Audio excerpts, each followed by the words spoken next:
Hey, I just created a professional Wix site for my business. Let's check it out. Go to Wix.com. Hey, we don't care about your Wix site. There we go. Hey, everyone. As always, starting a couple minutes early here to make sure that we have sound and such.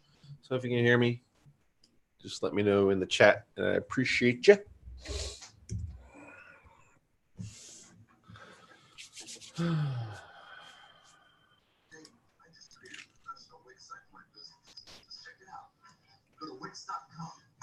Hey, we don't care about your Wix site.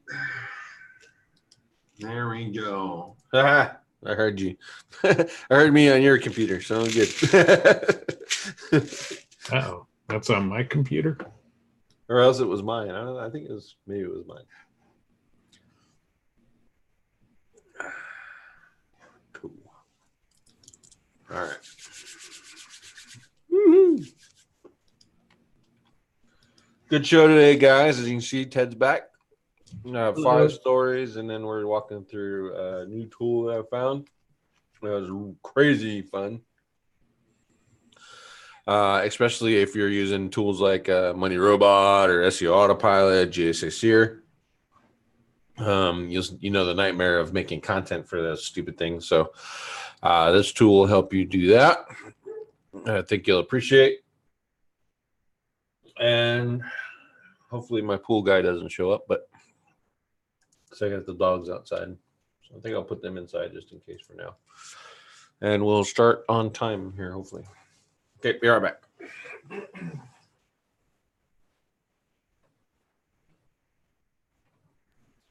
Hi, welcome to the TED Show. I now own the channel legally. It's all binding. So who wants free promotion?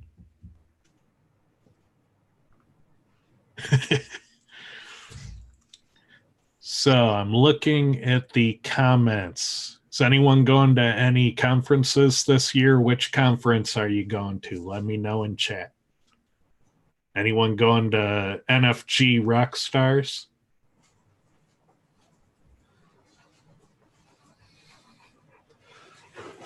All right. The horde is locked in, so that's good. I tried to usurp the show, but the audience wasn't having it. All right, here we go. SEO This Week. Hey, everyone. Welcome to SEO This Week, episode 133. Boy, are we getting up there in the count. As you can see, my good buddy Ted is back from traveling the world. I think he was, rampaging all over Europe. So welcome back, Ted. Glad to have you.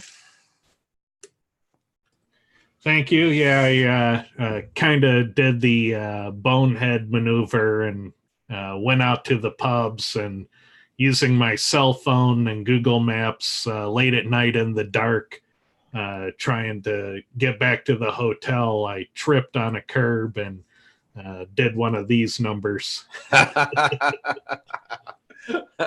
Came home with the souvenir. That's all right. You're not having a fun vacation if you don't come back with a splint somewhere. So Yeah. But I did discover firsthand that the United Kingdom's health services are absolutely fantastic.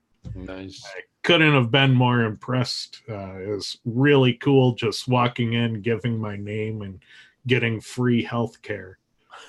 It was so quick and painless, and yeah, every human being should have that. That was really cool. That was eye-opening. Yeah, it's kind of the same experience that I have in Canada. I have dual citizenship with Canada, and just go walk in there and show my card and free healthcare. Well, it's essentially free. So, well, for me, it's free. I'm not there to pay the taxes, so that's good. Cheater. Yeah. But still, that is a good couple of good systems to look at and model on for the future. It would be nice. Let's see. Today we have 5 stories, so I'll go ahead and jump right into those, and then we are going to look at a tool called Mentorprise. It was shown off in a couple of the Facebook groups. One in particular. Some people in my mastermind, got excited about it. So I reached out to the owner and bought a membership myself and just playing with it. And I think you guys are really going to love this thing. It's saving all kinds of work. So I think you'll enjoy that. And then we'll close off with a look at the NFG Rockstars event that's coming up October 1st and 2nd. There's a Disney Day on the last day of September. And then October 3rd is a VIP mentorship mastermind kind of day. So we'll talk about all of those as well. And then hopefully get some of Ted's insights, because I know he's not talked SEO except for maybe on drinking days. So we'll see how that works out and get him excited and get it going, juices flowing again. So with that, I'm going to share the screen. I'm going to try to do just the browser this time. Let's see what happens. It should work. All right, you guys should see just the browser now. And I'm going to assume that you are. So again, like I said, SEO this week is episode 133, penalties, content, and traffic. So our first article is from dev.com, F-R-O-M, dev.com. It is a new option in Google called Google Screened. So all of us pretty much know by now what Google Guaranteed is. You're a service business. In Google Guaranteed, you get into the program, and then they say this is guaranteed, it's trusted, etc. And they list it on there, and then you get to pay some more for ads and stuff to be listed in the Google Guaranteed carousel, and assume that you're going to get more clicks leveraging that Google Guaranteed program. Well, not happy with just sticking in the service area business. Now they're going into the professionals business and creating what's called Google Screen. So if you're like your client's a lawyer, estate planner, real estate financial planner, all those kind of people that kind of have to have some sort of certification program. Now Google is going to quote unquote screen them and allow them to be to advertise. Really, according to the program guidelines, and in this article and specifically, is there's only 2 rules to join. One, you have to pass their certification. You have your business license, the location, and your registration with the licensing part of the state, right?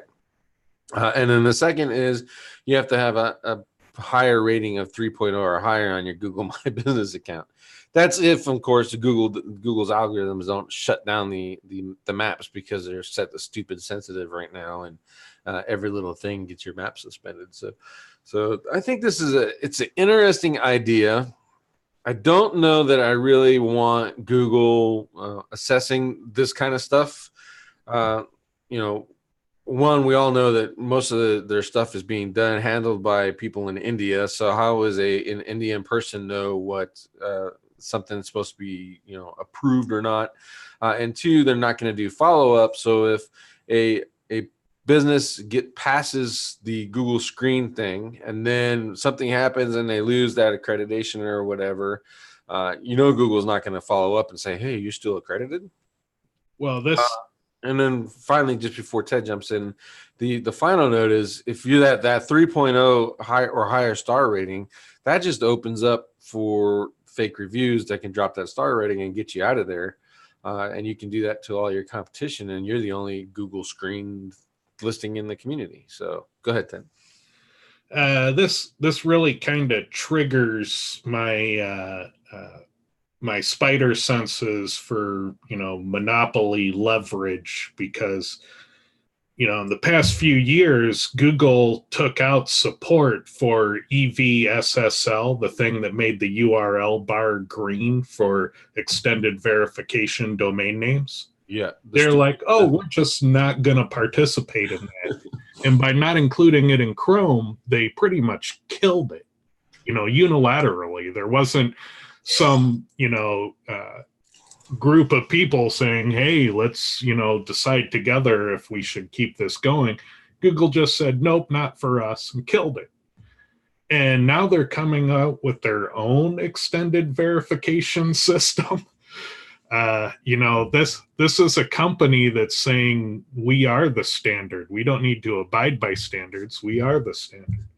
And that's what, monopolies do. That's what Microsoft did back in the early days of Windows. They told the standards bodies, we don't need to do what you're saying because we're Microsoft. We are the standard. And so it's the same kind of thing here. And yeah, I'm with you. I don't like it. It's too much power. Yeah, I think we already have organizations that do this already. If Google wants to partner with, all of them or some of them, then fine.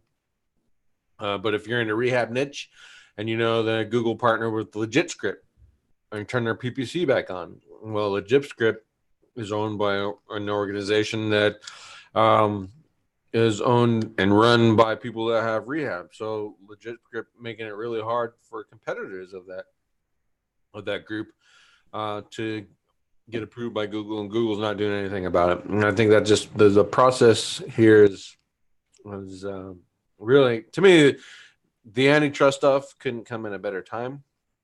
I don't know that the government is going to be successful at fighting it. But if anything, we can get some more money out of Google and return to, whatever we want to use it for. Hey, that free healthcare, maybe we can just get Google to pay for it.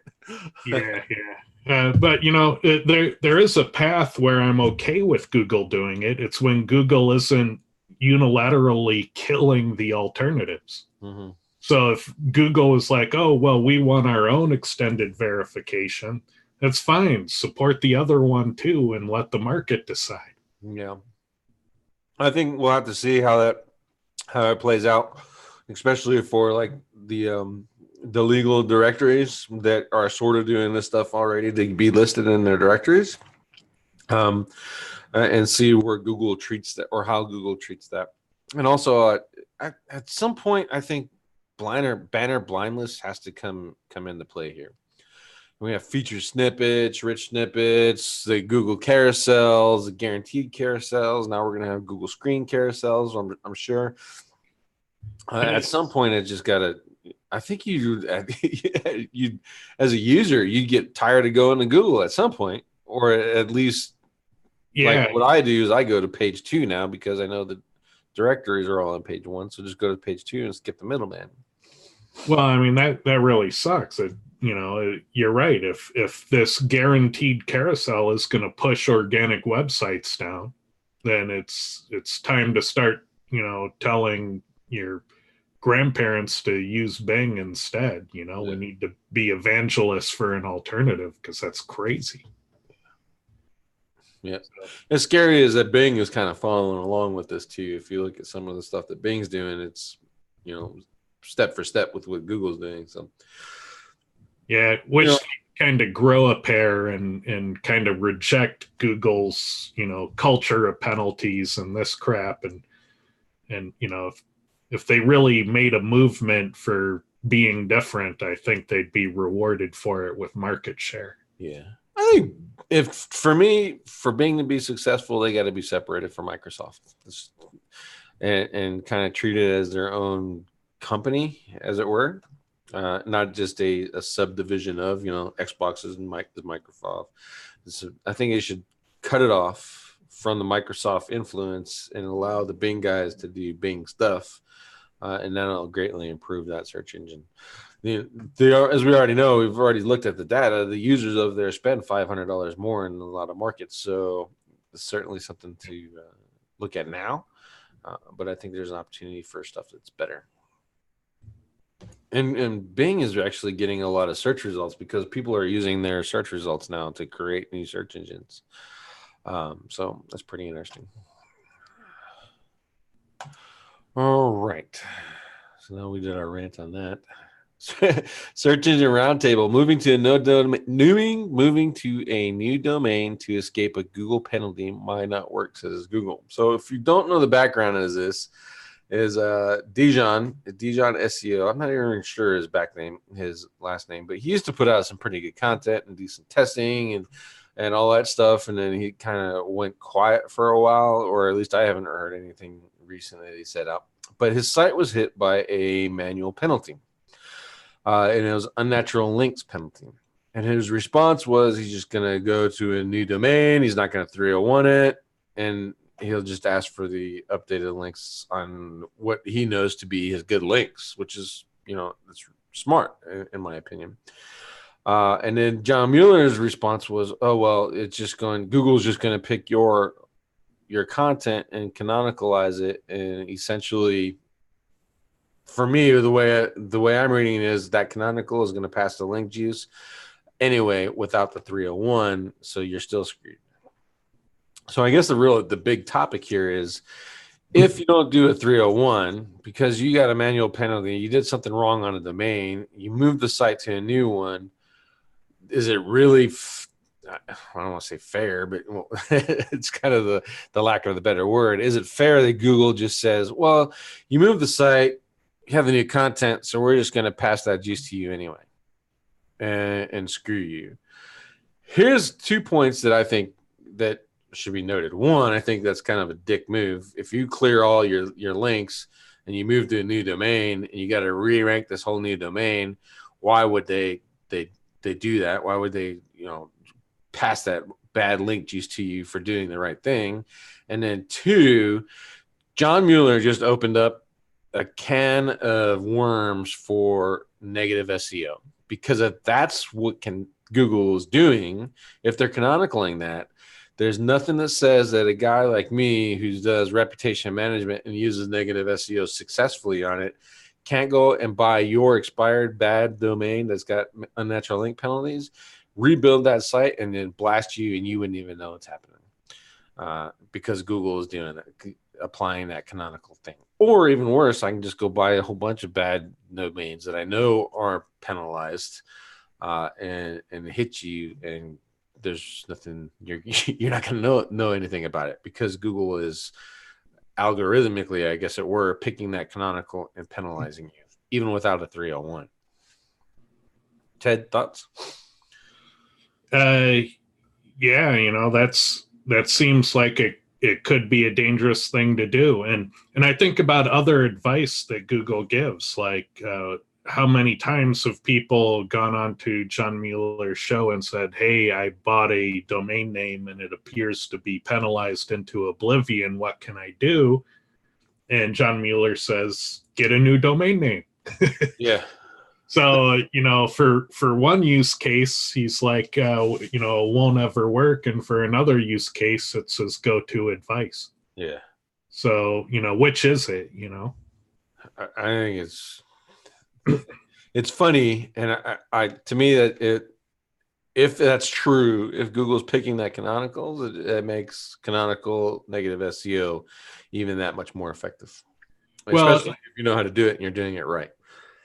And they're hinting that you don't need to specify a canonical, you just need to duplicate the content. And so I would question that. So, maybe if you have the same content, use a different theme. And so maybe enough change around the content is enough to uniquify it. Yeah, maybe. So we really need more research into Google's definition of unique. Yeah. It's just, to me, it's scary. Because I know personally, I'm sure I'm not the only one who knows how to do that canonical negative SEO technique, but I know that there's not very many people who are applying it that are hiding it the way that I know how to. And if you're hiding it the way that I do it, nobody's going to find it. There isn't a tool out there that's going to find that canonical, and you're just going to get penalized and your page is going to disappear. So when you're using that for something like online reputation management, it's cool. But when you're using that to demote your competition, and Google's making it that easy, the way John Mueller is describing it, and just, my evil little, monkey brain has figured out,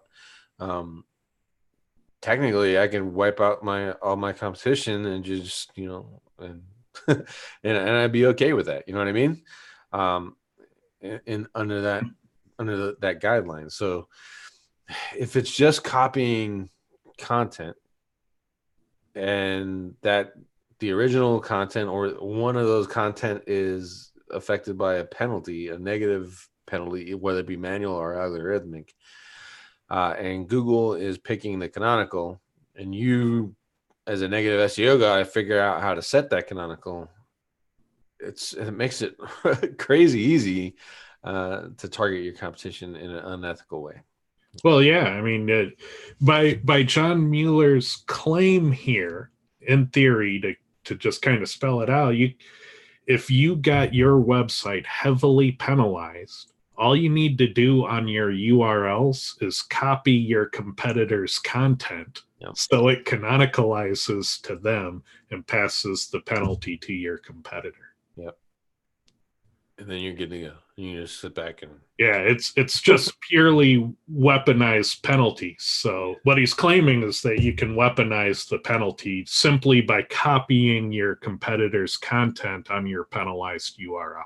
Yeah, because it says here in a follow-up, canonicalization uses more than just external links. So that's, to me, there's so many worms right here. If I was a bad person, I'd be having a field day right now in some markets. Yeah. Well, clearly these claims need testing. I have serious doubts as to whether or not they're even true.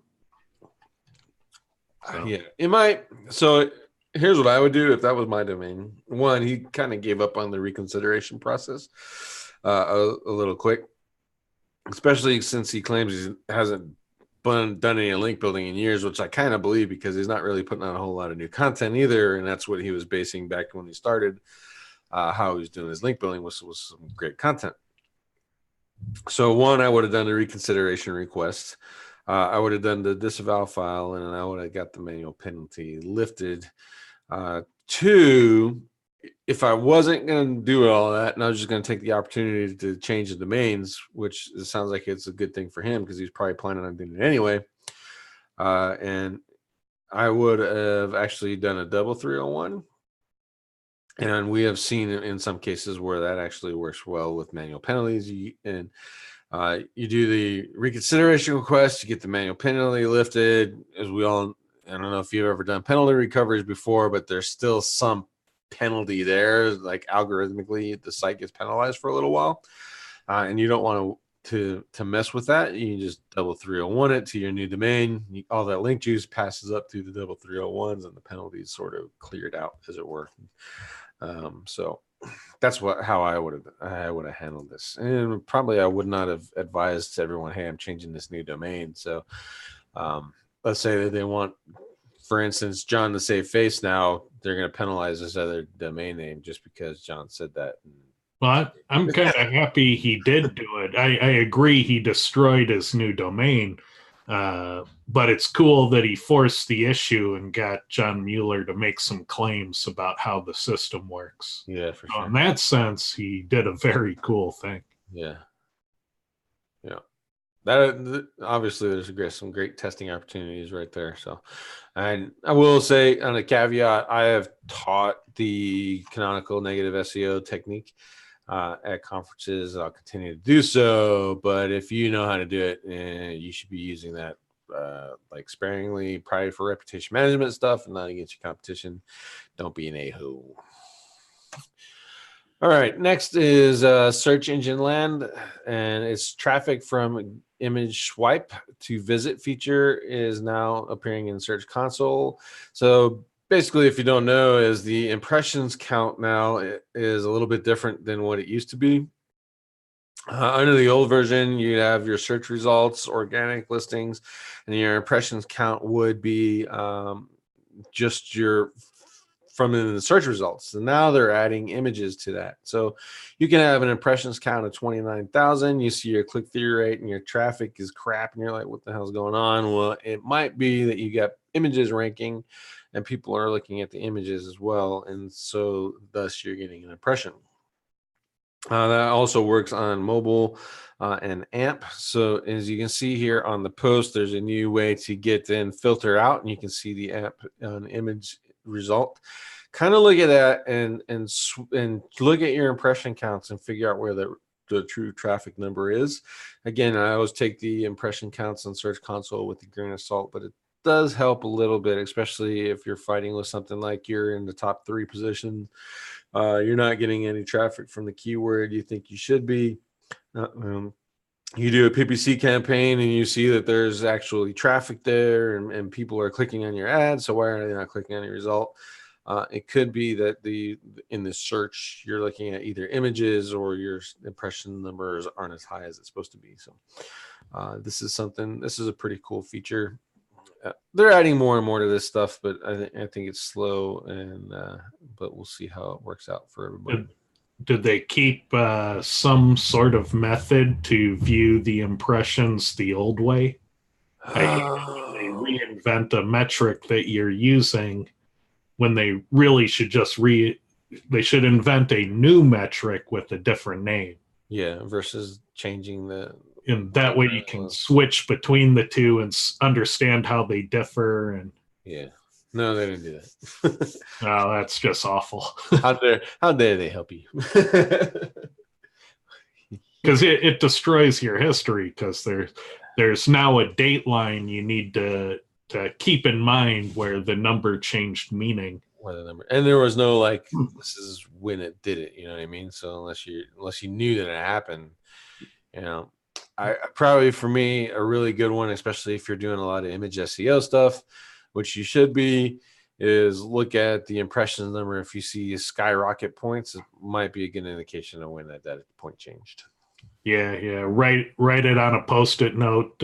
Write the date on a Post-it note. Stick it on your wall, because you'll probably need it at some point. Yeah, for sure. Next one is matthewwoodard.com.co.uk, and this one is on Bing SEO. We talked about this. I've been an advocate for quite some time. I've been bugging Ted about Bing SEO since I was in Seattle still, probably like 3 years now, and how important I think Bing still is. Even in regards to the market share, lower market share is fine. They still send a lot of traffic, and the audience converts higher at a $500 average of purchase per purchase than in some markets, i.e. fashion, electronics, etc. So I think it's still a search engine that you should be working at. I've also taught a method on how to kind of get into and stay in their index, because if you are not aware, it's kind of a pain in the ass to get in there to actually stay for some reason. And I taught a method on how to stick that. So I would recommend you go over and check out the Bing SEO blog post here on Matthew Woodard's thing, and don't buy into if you rank in Google, you're going to do okay in Bing. That's not necessarily the case, and anyone who's done rank tracking in both of those can see significant numbers. These two search engines are looking at different things. One, because they have to by patent, and two, it's a different audience, so that even if there was a saying, let's say if you're just looking at CTR, for example, if CTR is a big factor, and in both of them, commonly the CTR for a Bing user is different from a CTR to Google user, just because of the way you search and the audience type, etc. So it's something that you should delve into and learn a whole lot more about. And there's some tools in here that help you. That I use still with Bing. They're free. There's a couple that are missing now that used to be great for hunting down other people's PBNs, but they shut those down because really only SEOs were using them and not very many people were using them. But there's still a whole bunch of stuff here, and I think that's, again, if you're ignoring Bing, you're kind of doing yourself an injustice. Here's a quick roll up of their top of what he thinks is the top 13 ranking factors, and it's obviously there's some commonality there, but page authority in Bing and page rank in Bing are different than what they are in Google. So how do you achieve those in the site structure and everything else? So take a look at this post. Ted, you doing any Bing stuff yet? Coming from online retail, Bing was 30 to 35% of our organic revenue. Wow. And if I was starting a new online retailer today, I would probably go for ranking in Bing first. Like I'd probably back burner Google altogether, just because it's going to be a lot easier. Your competition's going to be lower. It's going to be easier entry points for ranking well and getting the ball rolling. And obviously, you'll come back to Google, but you'll be diversified from the start. So yeah, I'd probably go there. And but that's being a US based online retailer. The second you go international, what they'll tell you instantly is that Bing makes absolutely no sense internationally because the search volume for those foreign markets is just not there at all. And that's, I think that might change soon because Google is being forced to add other search engines to the Android platform. Now they're doing it, but they're making it pay to play, which is, to me, it seems kind of against the spirit of what they were trying to do in the first place when they were ordered to add those other search engines. But I think some of that will leak off again and help with Google again. We'll see how that works out. I think at this point is, especially on a mobile platform, who wants to be bothered with changing their search engine anymore? Going through the 50 steps to get there and change it. So still something to look at. So White Hat SEO is dead. Yeah, White Hat SEO is dead. This is actually one of, I'll tell you that I'm not a fan of the Roger Monti post. He's kind of like, to me, this site is turning into the National Enquirer of the SEO community. But he actually did a pretty good job here. And he was talking about White Hat SEO and that ever-going battle between White Hat versus Black Hat. How do you define it? Yeah, he's looking here. Let's see. The risk, the difference between the existing loopholes, finding zipping loopholes. And basically what he's saying is White Hat SEOs who are following the Google rules, and then Black Hat SEOs find loopholes and balance risk reward to find the tactic. And then he goes into some tips, some of the myths that people are, that the white hats are using. To me, it's a great sales pitch to customers that are scared to death of SEO in the first place, or they've been burned by bad SEOs. I'm talking about the $2.99s that do, I can guarantee you page one rankings for 10 keywords for $99 a month, those kind of clowns. So this is, to me, I think the community was open to that. The business community was open to this white hat versus black hat argument. And it created a great sales pitch for a while. But as people are being awoke to the fact that the differences are really not all that much, I think it's becoming less effective, but it's still there. Needless to say, I think probably once a week we have to talk to someone about a white hat versus black hat method. So. Well, in general, if you look closely enough, nearly all white hats are black hats. Yeah. Well, yeah. If you're sticking to the terms of services agreements and that is your measure, then most white hats are black hats. I even know people that claim to be pure white hats, and they'll say that they're still buying links or doing outreach, buying for outreach articles where you're still buying links, right? So yeah, the only reason you make a 22,000 word article is to get your keywords in there a whole lot. No, that's high quality content. Yeah, people love those. They love a 7 megabyte web page. I probably got 50 books that I bought this year that I haven't read because there's 7. I want to read something small. So I like to go through these. A couple of these things is one of the myths: black hats believe they're above the rules. I think it's pretty cool. Is comparing, saying that the guidelines are Google guidelines are laws. You're breaking the law if you're violating those guidelines, which, in case you're not doing it, it's a guideline, and it's unethical to violate those if you don't this is a good point. It is unethical to violate the Google guidelines on behalf of the client who has no idea. Yeah, I agree. So if you're practicing, let's say you're, I don't know, you're using GSA or Xroomer. That's probably the worst one you can use right now on a client site directly at them, and the client doesn't know what the hell's going on. You know, you're being a dick, and you're in an unethical range. We don't even send PBNs unless clients know that we're doing PBNs. We don't expose our PBMs to them because you never know. You know how clients are, and they'll send it to another SEO and say, "Look what you're doing." You know, it's just okay. So we don't expose our PBNs, but we also don't send PBN links to people who don't know that they're coming. So that's kind of something to do. Or we're not as open with clients as like say Kyle is. Kyle is just like open book. Whoa.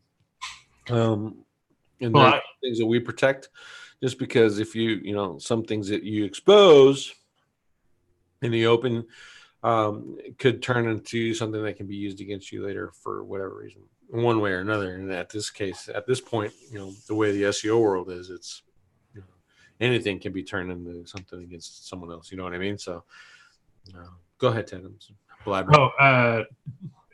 I forgot my point. We'll just I'm finding.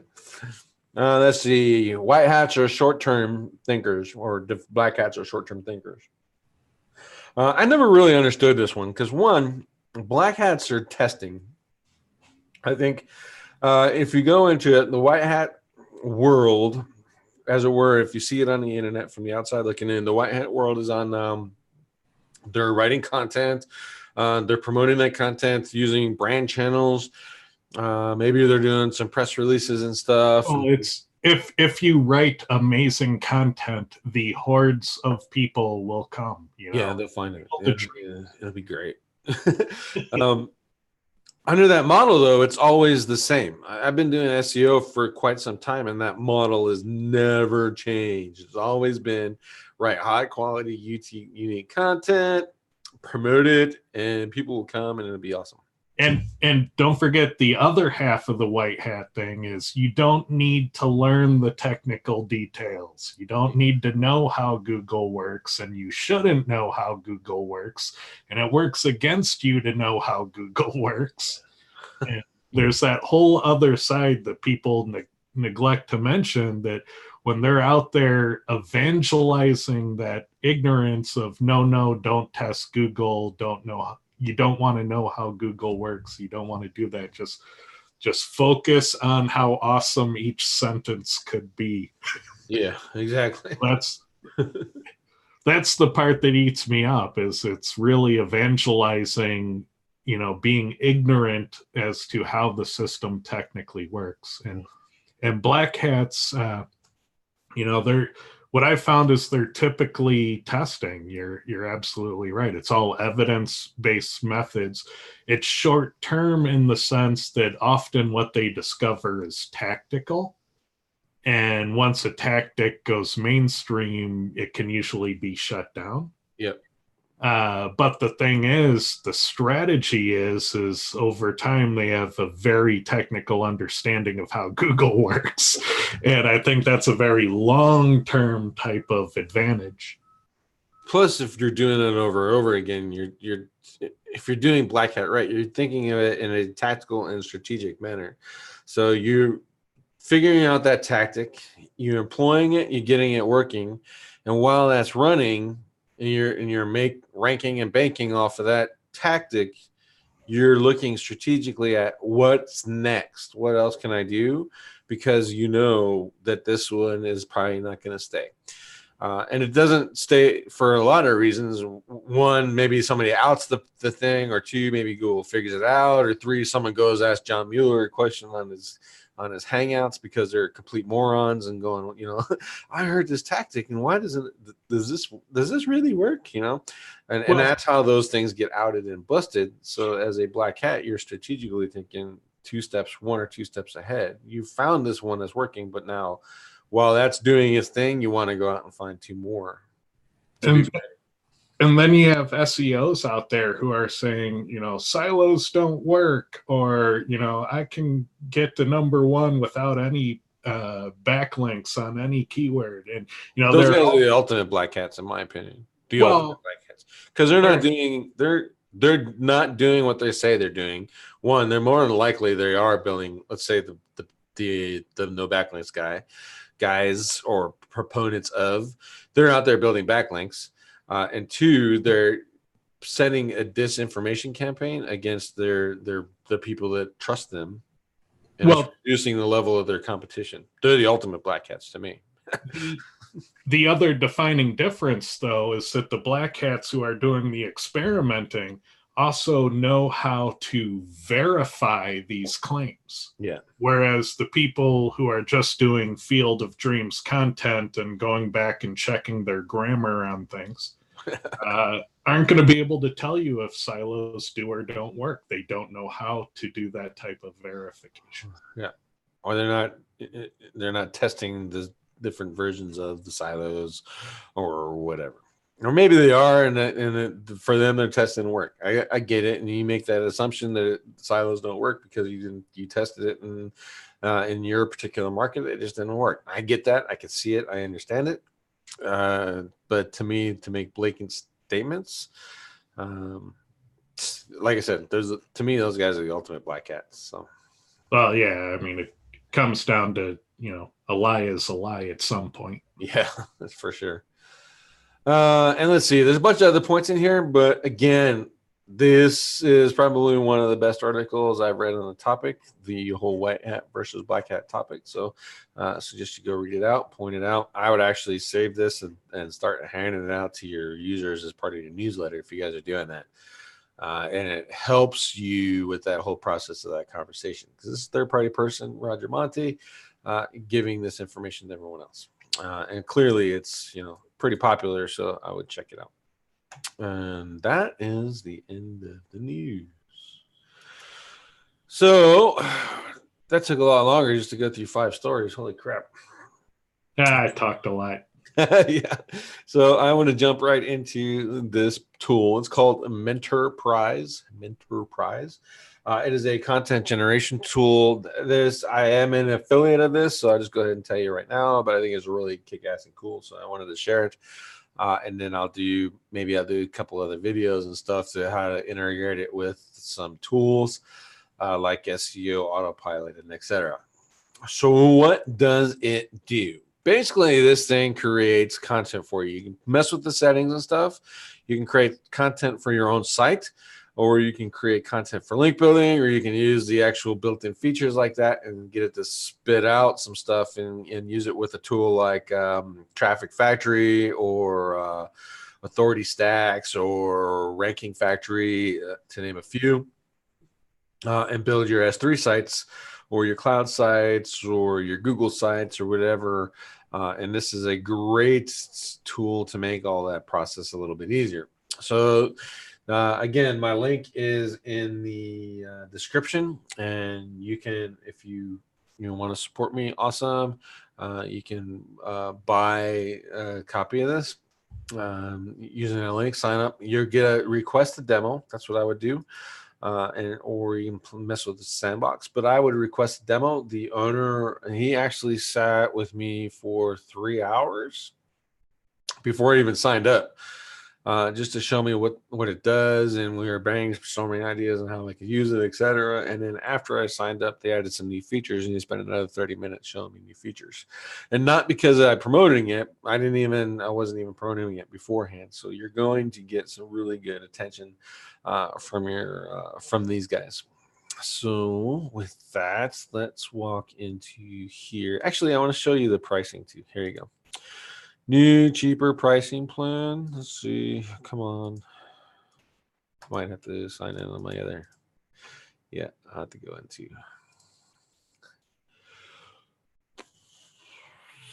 There you go. New, cheaper pricing plan. Zoom in.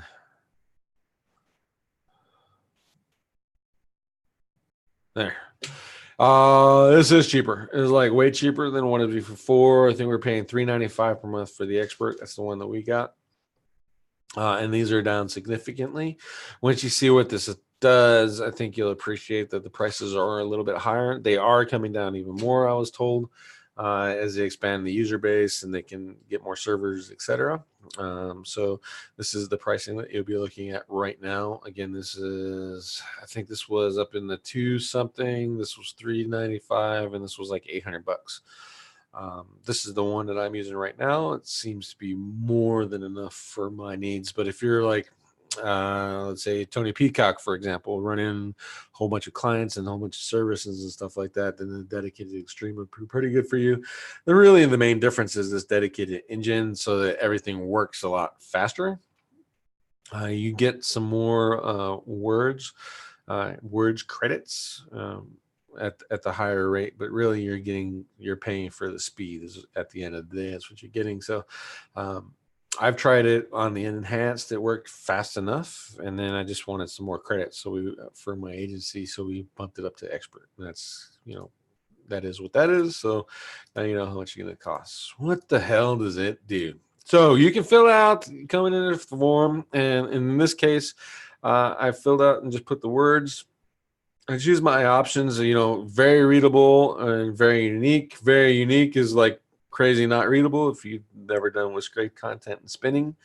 And then you can spin the sentences, you can spin the paragraphs, and depending on how fast you want to go, you can pull in for more of the SERPs. At the end of the day, what it's doing is going into the search engines for your keyword and then pulling out the content and looking at it and turning it into new stuff, which is awesome.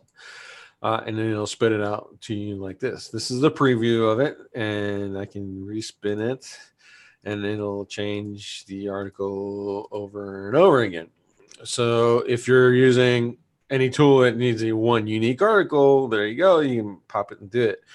But if you are using like a SEO autopilot, Money Robot, or whatever, and needs a spun, there it is. It's already spun for you, which is awesome. I think this is a good thing. And then you can preview it right here if you want to. You can also hit the regenerate thing, and it'll create a whole new article. Or it'll put in the HTML. You can turn it into S3 pages, or you can download it and do all that madness. How good is the automatic spinning? Because what I've noticed is in other tools is the automatic spinning tends to be quite crappy. Yeah, it's the main intent was like for tools, so it's okay. But it's not like you can just take one of these articles and post it on a tier 1 thing and expect it to be okay and readable. You know what I mean? Okay. Yeah. So I like you are, if you're looking for stuff to put on your money site, or you want to do guest blogging and you didn't want to rewrite a whole article, but you wanted a head start, this would be a good start. This article would be good enough to do a good start.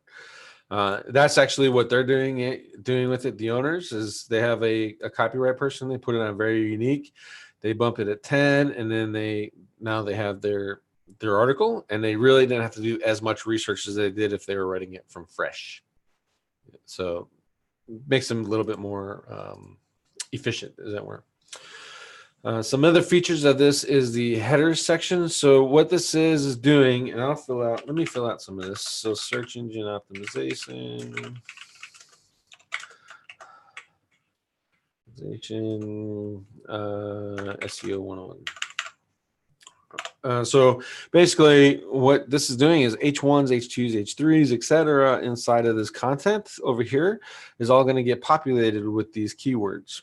What I do with it is I use my money keyword, then I'll go into Quora and I'll pull all the variations. I'll throw those into, those are headers, and then I'll add the related search strings from the bottom of the Google search results, or maybe even Google Trends, depending on how much content I want to generate. And that adds those into the H1, H2, H3 tags. Down here, there's a header template, and this is all like the titles that you've seen before on a whole bunch of sites. There's not a whole lot in here, so if you can and you're adventurous, you can actually go in here and plug even more. And the only thing you have to have in that pattern is that, the 5 X's right there, and those 5 X's will replace. What's also cool is I can send this to the images alt text just with that click of that button and click OK. and then come into here, and there's all the alt text for all of my from all the images that I want to do, and it's in title format, so it's really cool. And then you just drop in your URLs for where you want to get your images from. One of the things you could do is upload all your images for your clients to an S3 bucket, for example, and then drop all those S3 URLs right in here. Now you have unique images. They're not hot linked to anyone else. You don't have to worry about any downsides from hot linked images, etc. And then I'll go right here. Just click OK. You can add videos just by doing the URL, set up random, put it top or bottom or random. If you use tools like SEO Autopilot or Money Robot, that kind of is common for you. So, how do you compare the spinning on this to something like Word AI? Probably a little bit better because they have some difference. I think from what I understand from the creators, they're implementing a little bit of the NLP API, the Google NLP API and stuff. But I think I don't like Word AI. If I'm using that, I don't let it go like make its own decisions very much. And versus Spin Rewriter, when I do this, I kind of let it go to make its own decisions, and I don't even bother reading it. This would be like the balance of those two. Let me show here's another example. Let me regenerate. And there's what I was talking about, the H tags. They're all auto-populated in there. Let's see. And then you can see, I don't know, hopefully you can see a little bit of the quality of the article that's written right there. Search engine optimization technique is deemed white hat when it adheres to the search engine guidelines and entails no disturbance. So like that disturbance will probably be one of the spun features, right? As search engine parameters, blah, blah, blah, are not written as a succession of rules or commandments. So rules or commandments is probably part of the spin. So you see it's not that far off. It's not horrible. You wouldn't want this to be on your money site. Yeah, no. Yeah. Unless you just write that way. Like, I know some guys that their English is a second language and they write that way and you're like, okay. So, but for the most part, again, you're going to have to clean some of this up, especially if you're going to use it on a money site. If you're using it for link building, then I wouldn't even mess with it.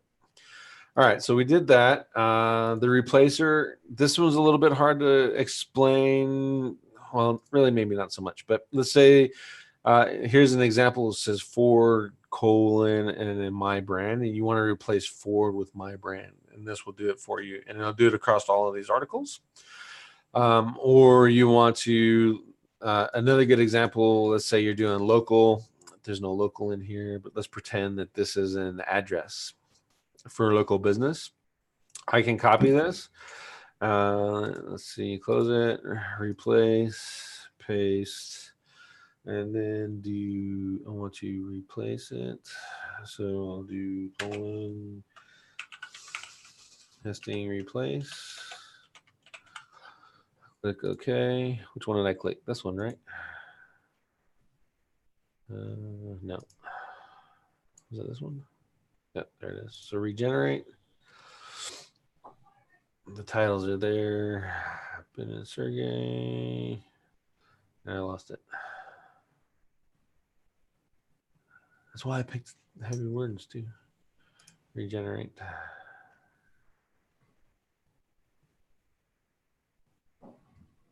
Gotta make a change at the top. Yeah. Yeah, well, I think it's because I had all that. Let me do that. Pringle replacer. I think it's because I had all the punctuation in there that might have done it. Pringle. Okay. Pringle, regenerate. There you go. Boom. So if let's say you're doing a local article and then that all the articles you scrape have name, address, phone number from your competitor and you don't want to promote them, you just use that search replace function and put your own business information in there. Now the article still makes sense because it was referencing a business address and phone number, but now it just has your information. So it's pretty cool. And that's an unstructured citation, which could be helpful. Another cool feature is this raw right here. Any embeds you want to put in here can do it. So let's say you're embedding your website and you want to embed your website in your S3s, you can do that. If you want to iframe your maps, your videos, Google Drive stacks, anything that you can embed, you can drop in here. So that's pretty cool. And you can do it multiple. So let's say this one's a map, and then I want to do, here's a iframe. I'll just click add map, see if it lets me do it. So it'll add the map into it, and then I want to add a section, and then I put my Gmap in this section, and then I want to put my G slides, and then my site, and then G calendar, and then nudity photo 10.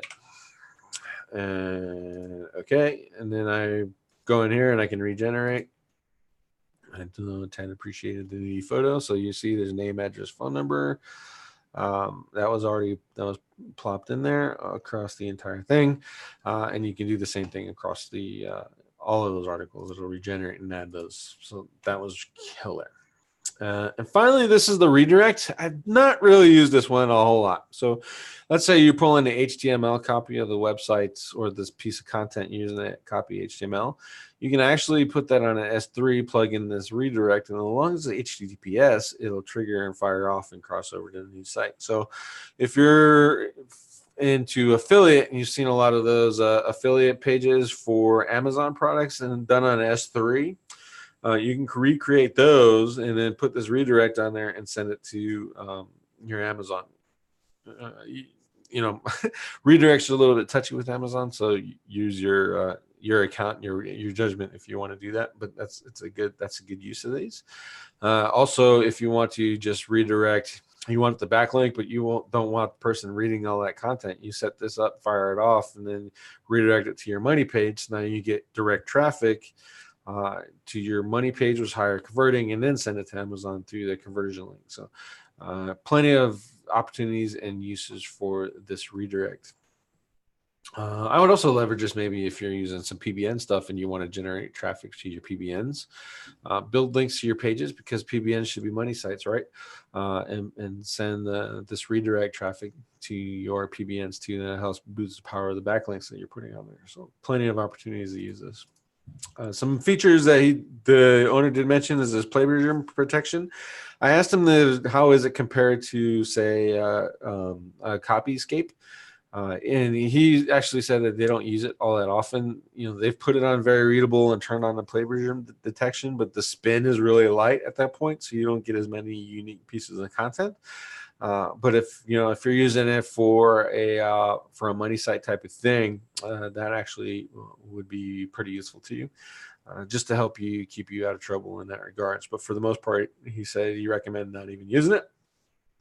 And if you want to go into the super spun articles kind of format, turn on the spin paragraphs, amp this up a little bit, and then do change your word count a little bit. So 200 or 1200 is typically where I would leave it at. And then you can get all these articles and actually click on all these boxes just like this. And what it's doing in the background is it spun each one of those articles into each other. So now I have one super spun article.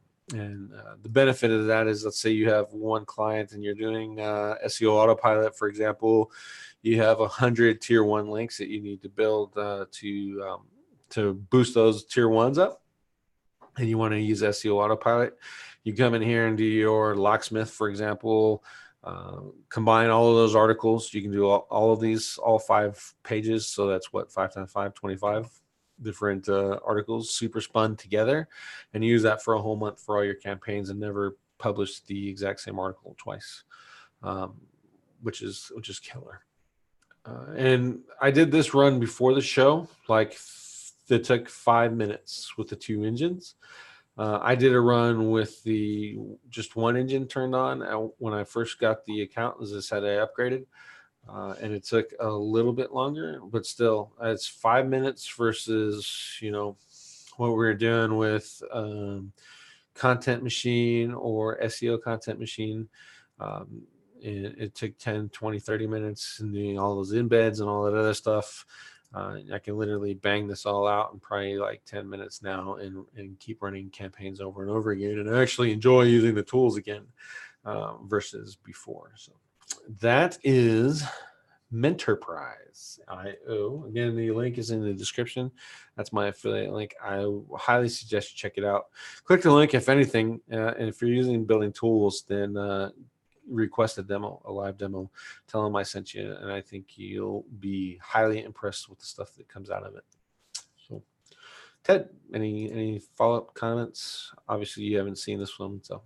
Yeah, no, I like spinners. I think we're just at the point where spinning technology is getting really cool. Yeah. So a lot of the NLP stuff is going to make next level spinners. So I like seeing a lot of companies in this space and innovating new features. And yeah, this is cool. Yeah, this is by far the hands down the best content creation thing I've seen in quite some time. Again, it's expensive, but if you're using it and if you know the joys of creating content for using tools, then it's well worth it, in my opinion. Yeah, and if you're having thin content issues on a page, then create an accordion, create a tab, make it one of the hard to find tabs or buttons to get to switch over to it. Just put in something spun onto your thin page, and your page is no longer thin. Yeah. This makes that was actually a use case that was referenced by one of their users is doing exactly that for their client sites. So they have like a plumber, for example, and they come in here and create X amount of plumbing articles and then put those in accordions and hide it on the site. So it's there, but it's not like obvious. And they're doing exactly that with this stuff, which is cool. And if Kyle's lorem ipsum test didn't show you right now that the quality of your content doesn't really have to be all that high to rank it, then I think that's well. It at a minimum, it proved that your English words don't even need to be English words. Yeah. So pretty cool. All right, and then finally. Again, that's Mentorprise, so check it out. And then finally, I want to bring up NFG Rockstars. As I was kicking the dogs out, I noticed Ted talked about NFG Rockstars. I just want to give them a shout out one more time. I am speaking there. Again, it's October 1st and 2nd are the official days. The last day of September, what is that, 30th? September 30th. That is the Disneyland day. They'll release the link to sign up for that as well. It is extra. $325, I think it's going to be. And then you got to buy your ticket. And basically what you're going to get for that is another networking opportunity. Then there's going to be some Disney tour guides, and we don't have to wait in lines for anything, all that stuff. So I think it's definitely worthwhile, and we're going to sign up for that. And then October 3rd is going to be a VIP mastermind workshop kind of thing where you are going to have the opportunity to work with Mike and maybe some of the speakers, etc., and kind of troubleshoot what's going on with your website. So certainly something to go on to. Ted, I'm not sure. Are you speaking? I am. Oh, sweet. Oh, there you are. There's your pretty face right in front of me. And if Dory or Jordan or any of you guys are reading it, can you edit my bio to make it look like I know English? That'd be awesome. Sorry, we can't. That's on purpose. Whoa, Cotton speaking? Yeah, these are two speakers that I'm looking forward to. Stephen Floyd, retired Army Ranger, as I do believe correctly. He's with the folks over at OMG Machines. Now he's a partner over there. He's also got a couple courses and stuff. Really great information. I'm looking forward to seeing him. And then Cotton Grammar, formerly OMG Machines. Now he's on, was it Assimilation, I think is what it's called now. Yeah, Assimilation. Yeah, and him and Derek is Wozniak. I bet you Derek shows up now if Cotton's gone. Yeah, that makes sense. Great to meet those two. Cotton, whether you like him or not as an SEO, you put out some great information and stuff as an SEO. But to me, he's ultimate salesman. So, and so that's where I'm looking forward to having that conversation with him. I finally get to meet Stephen Kang in person, so that'd be awesome. I'm looking forward to that too. And then there's Voldemort. I mean, Jeff Lenny. On some affiliate stuff. And then Victor, I've never met Victor, so I heard some good things, so I'm going to talk to him. And then these two are just new. I haven't met either one of them. I think I met Corey before. His face looks familiar. And then Kevin, I haven't met him before. So Kevin, he was at Rockstars last year, I think. Oh, was he? Okay. But he was just an attendee. Was he a speaker last year? I don't No, I don't think he was a speaker. Yeah. Maybe I did talk to Kevin. Rockstars was kind of a blur. I'll freely admit I was a little drunk most of those. Well, it was in Vegas. There was a lot of drinking. Yeah.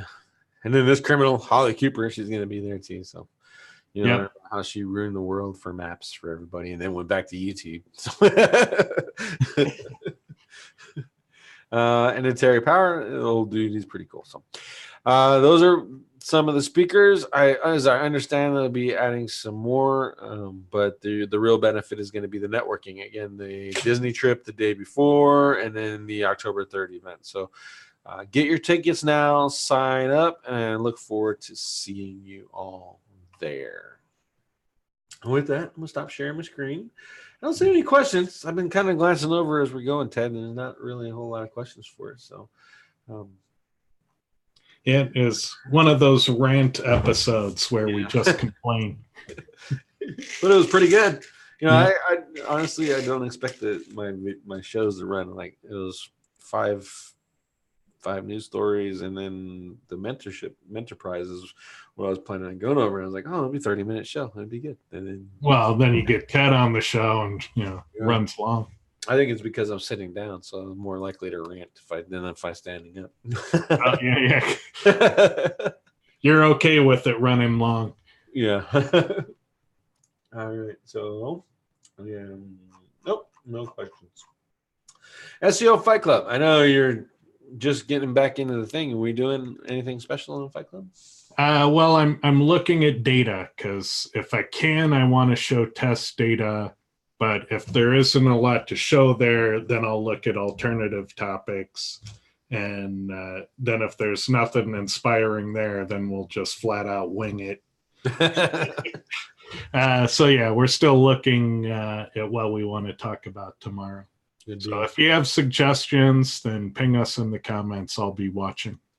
And internetmarketing.gold, that went live last week. We talked about that, Kyle and I, and Fight Club. How you guys doing with the launch of that thing? Is it? Well, we're getting very close to getting the mobile apps all squared away. It's there. You can go and sign up and create an account. We've had 300 people sign up already, so it's getting there. So if you wanted to get into the Cora and Pop group and you couldn't, now's your chance to get in. You go to internetmarketing.gold and sign up and get into the groups. We have 4 chat channels right now, and we are going to be doing new features every week forever. It's going to be awesome.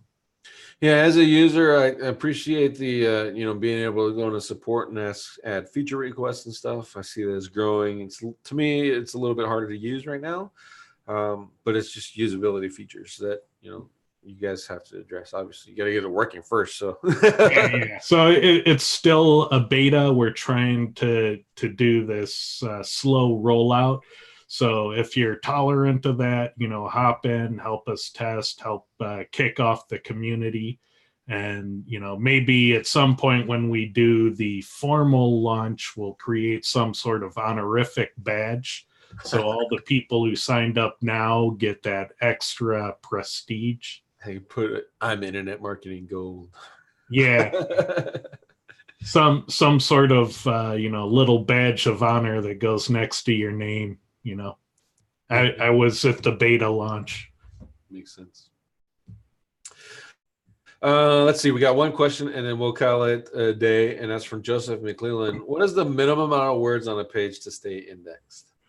Well, that right there is, well, one of the things I was thinking about talking. How do I share my screen on this system? The window, hover over the window, and then you'll see the bottom bar, and right in the middle, the green box says share. There it is. All right, so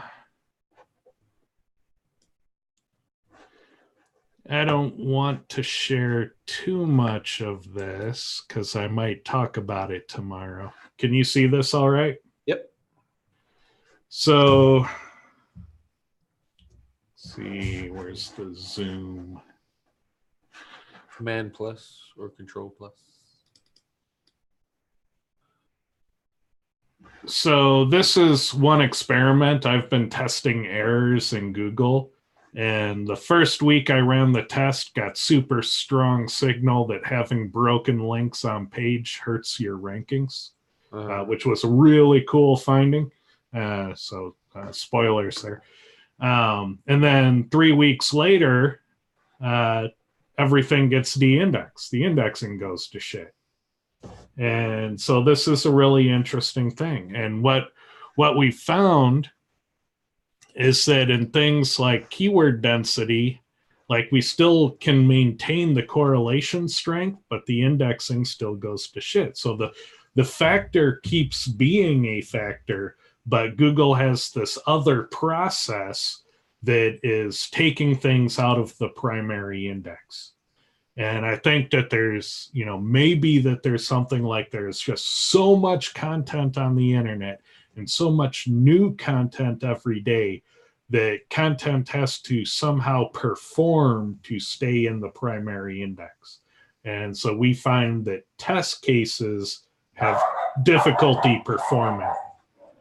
And so we don't know enough about it, but it's a new area of research that indexing rates and ranking factors are almost like two separate dimensions of the same system. It sounded like your dog completely disagreed with you. Oh, yeah. Well, he got a hold of Google's ankle. Here's what I think. This would be a great question and great conversation for tomorrow. The enterprise creators, obviously, a lot of their users are big money robot people. And the issue they were having was indexing their backlinks, i.e. the stuff that was created with those tools.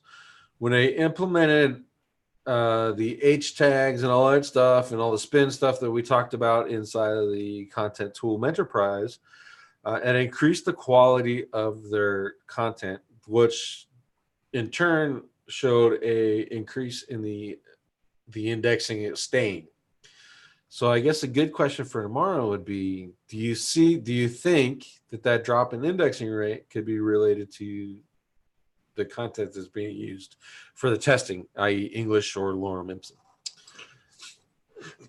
Well, these are random English, and I did notice it in previous Google updates that switching from 1,000 words to 2,000 words improved indexing. And I also noticed that switching from random alpha, or switching from random English words in lorem ipsum into random alpha strings improved indexing. Yeah. And I think part of why that worked was something to do with Google's definition of uniqueness. I think when I went to random letters, it somehow became even more unique than random known words. And so I triggered some obscene uniqueness score and got my content indexed better. Yeah. So the first thing that comes to mind is that you want to be unique enough. And when I see these new results that didn't happen to us last year, they're happening to us this year, maybe there's something as being too unique. So maybe my scores for uniqueness are over-optimized. And I need more similarity. Okay. So the question is, did it go from being not unique enough, being the only rule in town, to being way too unique? Being so unique that it's completely unnatural. Yes. Yeah. Okay. Which makes sense with all the pages and stuff. At some point, you're gonna have to throw together a sentence that someone else used at one point in time. Yeah, and then that brought on other research. I know that Lee has done research into stop words, and so are the top 500 most common words in the English language, are they hurting your uniqueness score in Google? Can you get indexed using only the top 100 words in the English language? Makes sense. And so he has research on that front, but there's a whole lot of questions we need to answer. Yeah, for sure. Okay, I'm looking forward to tomorrow. Again, that's tomorrow, SEO Fight Club at 11 a.m. Pacific. Ted's back to wrangle us in and hold the show. So I know if you watch a couple of the ones, Kyle and I were out of control. Dad's away. You know how that goes. So. And then the last question for May Carino: do you think throwing spun content and trying to re-index that crap, then transfer the old good content to the new site, would work out if Google is telling the truth about the penalty passing? You'd have to kind of fall into the belief that the first indexed article is the one that Google is giving the truth to. So under that theory, if it was on the new site, the old site, then you replaced it and put your spun content on it, and then got that indexed on that same domain, even the same URL, and then put it on a new site, the old content on the new site, if that makes sense, and canonicalized it, it would still, under what John is saying, it would still recognize that old content as being on that penalized domain. So there's a lot of testing there. I think to me, honestly, I don't think that John is correct. Just based off of the way he's saying it. And I hope to God that he's not, because there's a whole new base for negative SEO right now if he is. So it doesn't take anything to copy. I can go to your website right now, copy it in about 3 to 5 minutes using SiteSucker, change the domain names, put it up on an S3, and I can tank your site. And you wouldn't know what's happening until one of the backlink tools found the canonical, and that's if I didn't block the robots from the backlink tools. So I think you should. I think it's something to be testworthy, and something to be keep an eye out for. If you notice all things other being equal, you're building links right, you're doing content right, you're optimizing your pages right, and you're not ranking, or you notice a sudden ranking drop for no reason, there's nothing in Google Manual Penalties, then maybe you need to start looking at, is the canonical SEO attack coming after you? But I can tell you right now that most people that are using that negative SEO attack, they're, those guys are, one, you're probably not even on their radar, because they're using them in really stupid competitive niches. And then two, if you're lucky enough to find it, it's easy to fix at the end of the day, if assuming they didn't do it right. And again, I've taught how to do it right. I'm not going to say it on the show, because I speak at it, but it's certainly something you need to be aware of, and it's there. And now Google is essentially open the can of worms. That's Pandora's box for me, as far as I'm concerned. So, all right, that's it. Episode 133. Ted, thank you very much. I appreciate you coming. Thank you. And thank you, everyone, for watching, and we'll see you next week.